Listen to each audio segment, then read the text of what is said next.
Hey everybody, I wanted to make this video about Jupiter and how Jupiter is the planet of expansion in regards to death. And I know that sounds pretty graphic, but we're not all going to be here forever. So without further ado, subscribe, like, comment, share if you dare, because the algorithm do not care. So yep, the greater benefic and the great equalizer. Jupiter as the archetype of expanded release in the astrology of death. Alright? So, while Saturn and Pluto, these two planets are generally seen as what? Malefic, right? Even though we're talking about the greater benefic, and it's Jovian, it could still be in regards to death, alright? It's just a planet that can expand on that, and especially depending on the sign it's in the house. So while Saturn and Pluto are conventionally designated as the primary malefics or planets of death in astrological tradition, this thesis argues for a more nuanced understanding of Jupiter's profound and often misunderstood role in the end-of-life process, drawing from classical horoscopic texts, medieval medical astrology, and modern observational practice. We're going to go over that Jupiter's correlation with death is not merely one of pathological causation, but of philosophical and spiritual release. Jupiter, the planet of expansion, abundance, and meaning, doesn't simply cause death. It frames death as the ultimate act of expansion, a release from the corporeal into the boundless, a thesis that finds its most potent symbolism in the planet's synodic cycle of combustion and heliacal rising. Alright? So, let's talk about the paradox of the benefic. In the pantheon of astrological symbolism, Jupiter is revered as the greater benefic. He is the giver of gifts, the lord of luck, the principle of growth, optimism, and the pursuit of higher meaning. Conversely, death is traditionally the domain of the darker, heavier planets, Saturn with its cold, constrictive finality, and Pluto with its violent, transformative upheaval. At first glance, associating the expansive, jovial Jupiter with the termination of life presents a paradox. How can the planet of more be the harbinger of the ultimate no more? We're going to resolve this paradox by proposing that Jupiter governs the quality and philosophical nature of death as an experience of release, rather than merely the physiological cessation of life, right? Jupiter's death is not an ending, but a graduation, all right? It sounds scary for a lot of you, but I'm sorry to say, life is not promised. And I know it feels like it is, but it really isn't. So, part one is the classical foundation, Jupiter as a specific agent of death. Now, the association of Jupiter with death is not a modern invention, but is rooted in the bedrock of Hellenistic astrology. In the Tetrabiblos, the seminal work of Claudius Ptolemy, the inquiry into the quality of death is taken as seriously as the inquiry into length of life. Ptolemy outlines a system where the planet holding the lordship of death dictates the manner of one's demise. Crucially, Jupiter is listed alongside the malefics as a potential lord of this final chapter. Alright, now then, if Saturn holds the lordship of death, he brings about the end through long illness. Jupiter causes death through strangulation, pneumonia, apoplexy, spasms, headaches, and cardiac affections, and such conditions as are accompanied by irregularity or foulness of breath. This passage is critical. It establishes Jupiter as a specific and active agent in the astrological determination of death's cause. The conditions listed: apoplexy, it's a stroke; cardiac affections, pneumonia, they're not slow wasting diseases, Saturn's domain, or sudden violent traumas, and that's Mars' domain.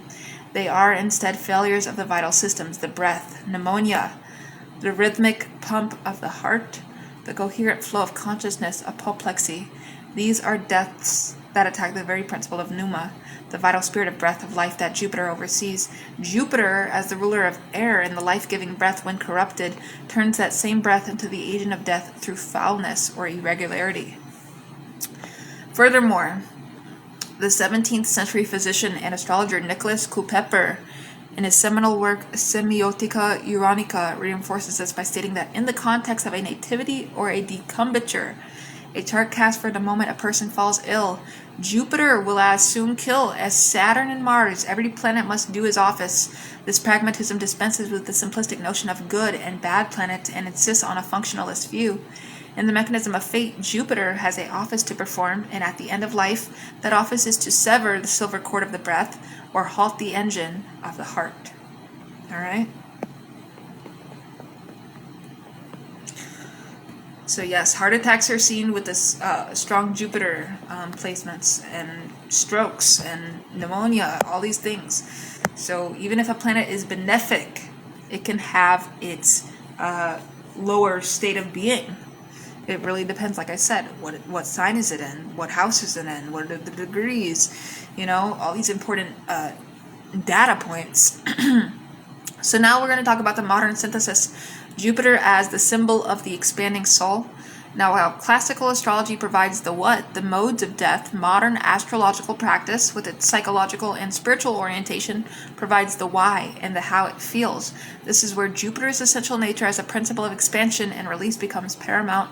Modern astrologers observe that significant Jupiter transits, particularly Jupiter returns, oppositions, or conjunctions with personal planets, coincide with the moment of death with surprising frequency. The Oxford Astrologer articulates this modern interpretation succinctly.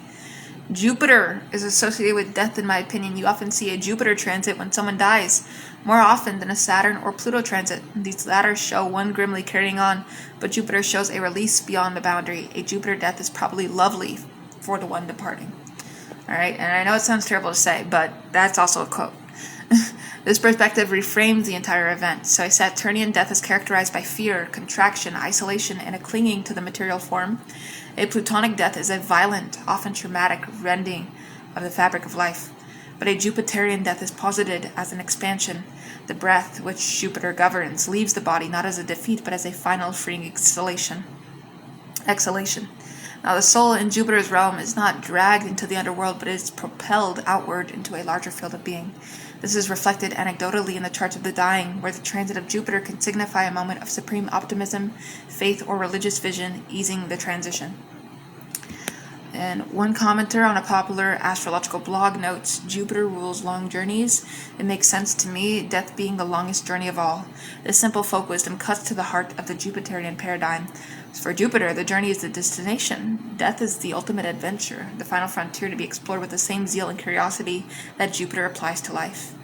The deaths of creative luminaries like Carl Jung, who posited a continuity of consciousness after death, often feature powerful Jupiter transits, as if the planet were confirming the philosopher's own theories by escorting him into the very mystery he spent his life exploring. And it's just, in my opinion, you're going back to hyperspace, collective consciousness, and stardust, whatever. I don't really believe in a God. I don't believe in a Jesus Christ, and one man created everything. It's just not, it doesn't make any sense. In fact, it feeds the patriarchy to say one man created everything, when men are really not all that much. So, part 3. The heliacal rising and the mechanics of celestial rebirth. The most potent astrological metaphor for Jupiter as an agent of expanded release lies not in any static chart position, but in its dynamic relationship with the sun, the synodic cycle. Every 13 months, Jupiter undergoes a profound transformation in the sky. It disappears into the glare of the sun, a process known as combustion, and is then reborn as a morning star. Ancient astrologers viewed this as a moment of death and rebirth. As the sun approaches Jupiter, the planet is said to be burned up or disfigured by the solar fire. It enters the via combusta, a zone of intense alchemical change. Adam Ellenbos describes this as Jupiter being on its deathbed, undergoing a fundamental transmutation. Then at the exact conjunction, Cazimi, Jupiter is said to be in the heart of the sun, a place of immense power and purification. When it emerges days or weeks later, rising just before the sun in the east, it is considered reborn, renewed, and potent. And this celestial drama is a perfect mirror for the human experience of death that this thesis associates with Jupiter. The combustion represents the dissolution of the ego, the physical body, and the individual personality into the blinding, overwhelming light of the divine source, the sun. It is a death by immersion in a greater reality. The subsequent heliacal rising symbolizes the soul's emergence into a new state of being. Not as the same entity, but as something transformed, a morning star of consciousness. For the individual dying a Jupiterian death, the moment of demise is not an extinction, but a Cazimi, a brief, terrifying, and ultimately glorious merging with the Absolute, from which they are reborn into an expanded post-corporeal existence. And this is the ultimate expression of Jupiter's impulse to expand beyond all known boundaries, even the boundary of life itself. All right? And now I'm going to conclude with the gravity of magnificence.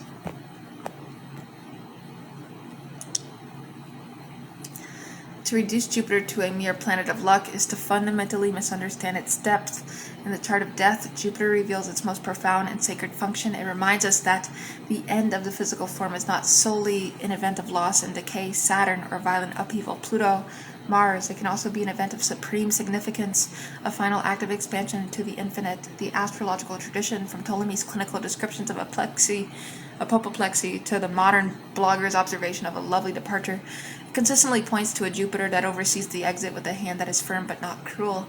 And Jupiter's role as a killing planet is therefore a profound cosmic irony. It kills not by snuffing out a flame, but by opening a door. It releases the soul from the prison of the mundane into the boundless possibility of the beyond. In the end, the greater benefic performs its greatest benefaction, not by giving us a longer life, but by granting us a magnificent death, an apotheosis where the breath of life returns to the cosmic air from which it came, and the soul, like Jupiter after its long disappearance, finally rises as its own morning star. With peace and love, thank you for watching this video, and I will see you in the next one teaching you more free astrology.